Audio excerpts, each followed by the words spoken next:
Le réchauffement climatique, justement, un sujet qui intéresse les jeunes. Illustration à Dieuze, avec les élèves de terminale du lycée de la Providence. Ils ont participé à un concours de court-métrage dont le but est donc de réaliser un petit film de sensibilisation à l'écologie. Une première participation couronnée de succès. Le film sera diffusé en marge du Festival de Cannes. Christelle Reviaco, Tiffany Niederländer. Le 7 mai, est-ce qu'elle vous évoque quelque chose? Non. Alors c'est la date à laquelle notre pays aura consommé la totalité des ressources qu'elle avait à disposition pour l'entièreté de l'année. À quoi ressemblerait notre vie si les ressources de la Terre s'épuisaient tout d'un coup? Dans ce court-métrage, Paul s'imagine un futur dystopique. Paul, t'as pas de bougie? Ah bon.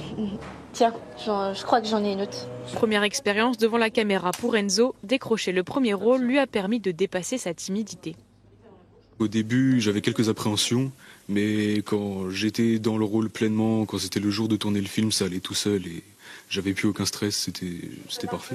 Ces terminales étudient les métiers du commerce et de la vente, un domaine très éloigné du cinéma.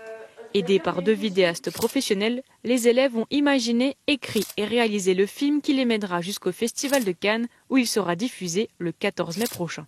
Je m'y attendais pas, je me suis dit bon, allez, on tourne le film et si on va pas à Cannes, c'est pas grave. Au moins on aurait fait une grande expérience en classe. C'est un gros travail d'équipe par rapport à la classe. Chacun avait son rôle comme Gabin, réalisateur. Un poste à responsabilité où il a appris à diriger les équipes, découper les scènes et faire avec les aléas d'un tournage. C'était très instructif parce que gérer toute une équipe comme ça, c'est dur en fait, même pour un petit film. Grâce à ce projet, les élèves ont acquis de nouvelles compétences utiles autant pour le monde professionnel que dans la vie quotidienne.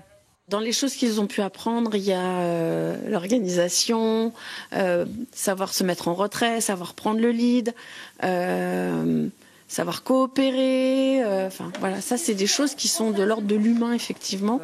Et il faut être un peu intuitif et avoir vécu des expériences pour pouvoir l'initier. Parmi les 300 établissements participants, le court-métrage La Dernière Lueur fait partie des 30 finalistes et espère bien décrocher un prix à Cannes.